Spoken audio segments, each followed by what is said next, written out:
Hey everybody, welcome back to another episode of the Zombie Dance Party. I'm your host, Hive Tyrant 424, and today we have a lot of busy work to do. Right now I'm just gathering some much needed lumber from my handy orchard. I built this orchard to make replanting a much simpler task. Trees have to be planted at least 4 squares away from any other trees, so rather than count each time I replant, I just pop a sapling into each hole and it's done. It's much faster this way. Now, you guys may recall I did have to shred my chainsaw in order to build the auger for the mining. That's okay. I'll accumulate enough motor tool parts in the future, or even just chainsaw level 1, level 2 chainsaws in the future, that it won't take too long to get a chainsaw back. And quite honestly, for as often as I have to go out harvesting lumber, it's not really that big a deal. I can use the axe for the time being. I've been playing these harvesting building type games for a while. And, while I do tend to buy the higher end trackball mouse, I did find I was still going through the buttons pretty fast on them, holding them down all the time. So I found this Razer Orb Weaver. There's the control panel there for it. I love this gamepad. It's a peripheral that you can buy there. I think this one was $100, somewhere around there, and it lets you program every button on it, however you want. You can set up the configuration any way you like, and that includes mouse clicks.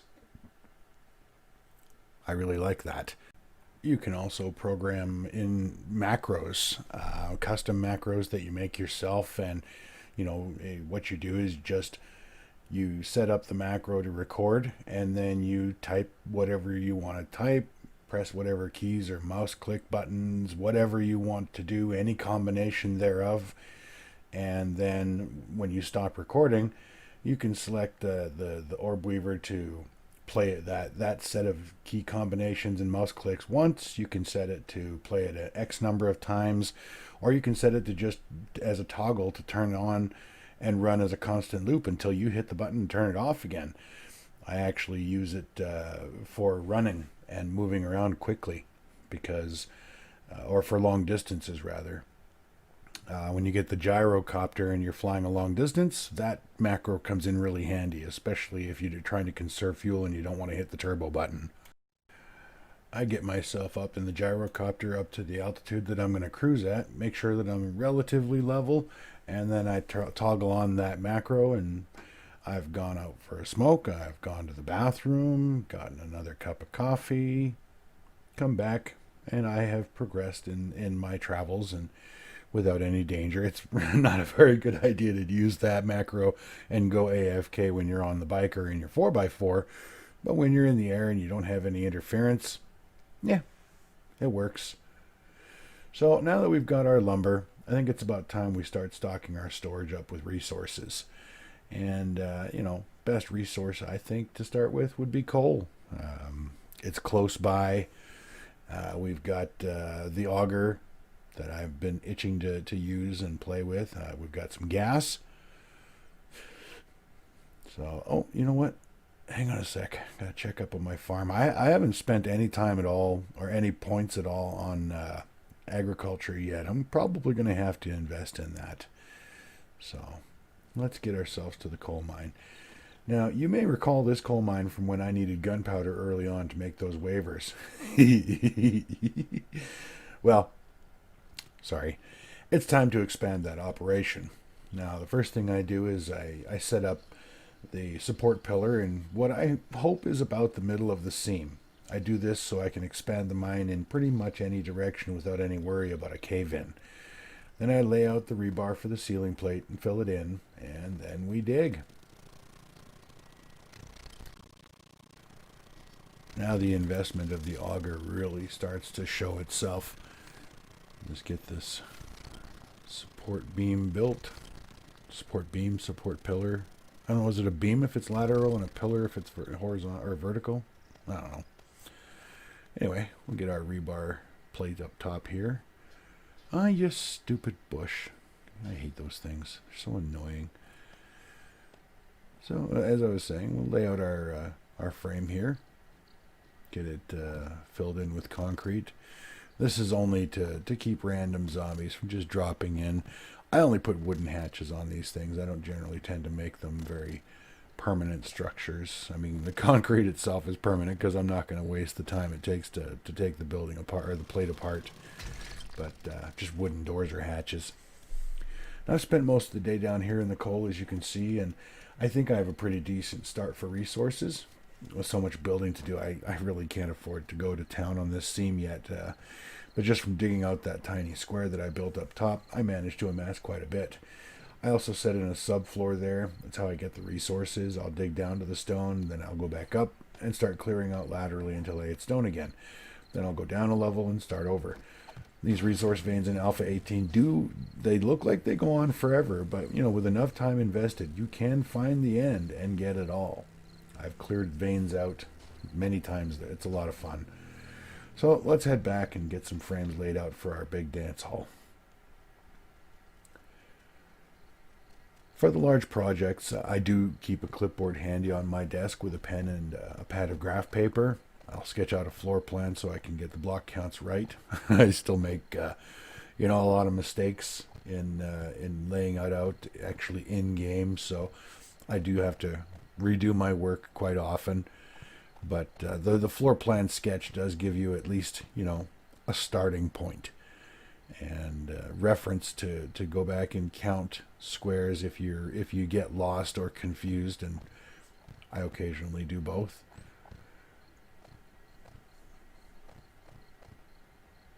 The rebar frames here are where I'm laying the outer wall of the hall.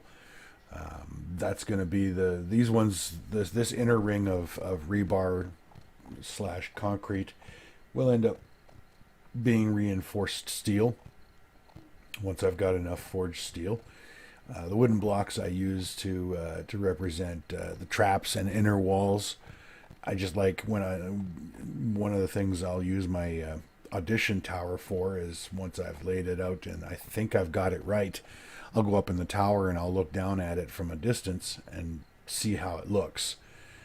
I like symmetry. I like things to be equal, so I tend to build my traps that way. And I like to verify that.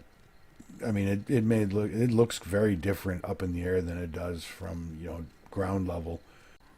The difference in color between the wooden blocks and the concrete rebar makes it much easier just at a glance to verify that it is laid out on the ground the way it was in my head and the way I got it down on paper.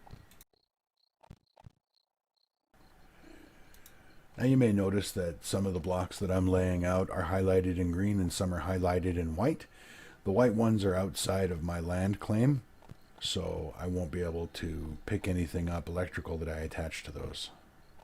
Yeah, that looks really good from up here. We'll go downstairs and strip it. There we go. Got all of our wooden blocks picked up. I'm going to leave the outline for the inner wall just as a reference point. And now I'm going to lay out the rebar for the outer wall.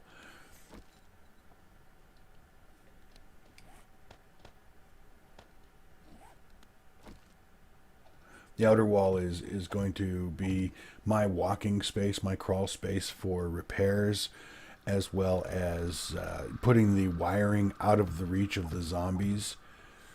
The area of explosions from the cops and those demolition biker zombies that they show up late game or later game, and they've got this blinky glowing chest bomb thingy in their chest. First time I saw it, it just freaked me right out because I'd never seen it before, and they do quite a bit of damage, so I like to put all of the electrical connections, because I've had entire trap sets go to hell because one of those bikers exploded and took out a vital wire connector for the entire system, and it just shut down my entire trap set. So I tend to insulate those vital components far away from where I hope the bikers will be able to reach with their explosions, and minimize the downtime of my traps. Now, again, as I was saying about those block highlights, as you can see here, these blocks are all white. They're the outer wall. I don't care if I can't pick anything up on them because my initial wiring diagram doesn't have anything at all attached to the outer walls. This is just the outer wall of the pit where I can run around. I don't think I'm even going to reinforce it with steel. I might. It depends if I have enough steel. If I get a lot of surplus. I have had games where I tend to end up with, literally several thousand surplus forged steel, and I can't think of anything better to do with it. So I just reinforce non-essential concrete blocks with it, just for the experience gain and for something to do really. And there's the green highlighted blocks again, as you can see. Again, on this wall, not going to make any difference. I'm not planning on mounting anything electrical to this wall. I might run a wire in here from the headquarters. Depends on where I can plant my generators, but I will generally tend to put generators and battery banks pretty close to the facility that the traps are laid out in. But just so you guys know, this trap that I'm building, this dance hall, this is all brand new to me. I've never tried this layout before. I've built pit traps and I've put blades and other stuff in them, but I've never tried this configuration before, and I have no idea how well it's going to work or how badly it's going to work. So we're all going to find out together how good or how crappy this design is. Just gotta take care of this crowd of... Ow! You gave me an infection, you jerk. Oh, well, at least I got lots of honey, and I'll start with honey because the infection is really minor. I'm not going to waste antibiotics on, a low-level infection like this. Jerk.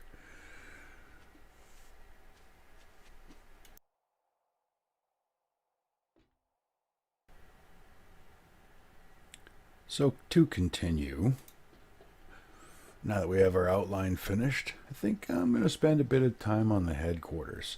I did build 10 forges during the last audition night there, and I need to get them cooking, otherwise kind of a waste of material. First, I got to put a floor up there. I'm going to put these forges on the second floor. I don't want them on the ground floor. They're just going to get in the way when I come in. As you may or may not have noticed, I do tend to ride my motorcycle right into the house. Not terribly particular about it. I don't even take my shoes off at the door. Just kind of ride on in. I'm not sure what criteria the game uses to spawn the screamers, whether it's a function of your game level, your character level, or just how big of a heat map you're creating. But sooner or later, we are going to have screamers snooping around. I don't know, maybe if somebody knows what game criteria it is that triggers the screamers, maybe you could let me know. And oh, hey, there's some glue on the hoof running around out here. That is just free duct tape. I know they have other stuff, the fat and of course the meat, which is what most people chase these animals down for. With the instability in the foods, I don't generally worry more so much about the meat as the bones. Can never have too many bones because duct tape is used for so much stuff in this game. It's one of the consumables that, as far as I'm concerned, you can never have too much of. As you can see, I got 563 bones there, so I've got quite a bit of glue I can make. Just need murky water, and I think I've got some cooking up top there. I don't know.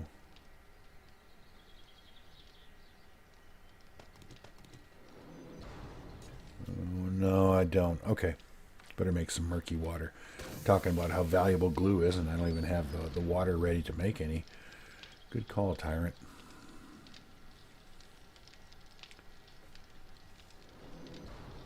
Get that cooking. Hello. Candygram. Thanks for stopping by. I really love this game.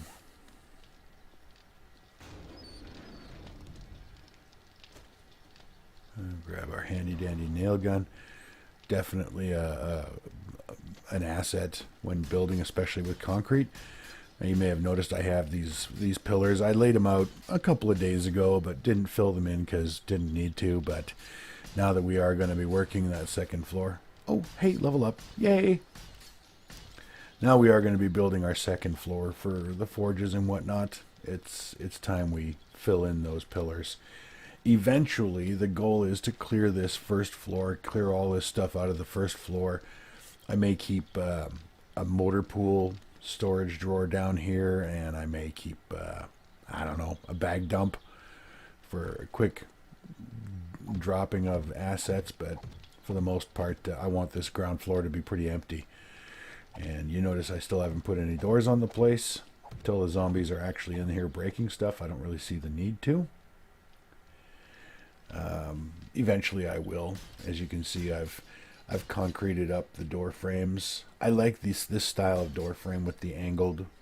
I don't know if you guys like that or not, but I tend to find it easier to get out of the house when I'm in a hurry to go and do something if I can kind of ricochet off the door frame on my way out. Just gonna replace all this cobblestone up here with concrete. I haven't actually looked at the numbers, and not like it would actually mean anything to me if I did. I get very easily lost with the complicated math involved in structural integrity, so I just want to make sure that my ceiling / floor doesn't collapse. What the hell? You know, I just laid that cement, and you have to go and put your handprints in it? Fix this. Jerk. Alright. So, as I was saying, structural integrity, cobblestone. I don't know how much it holds. Again, if somebody wants to post in the comments, you're more than welcome to, but that's all the time we've got for this episode.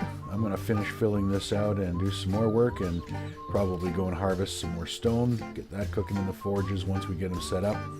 And thank you so much for watching, everybody.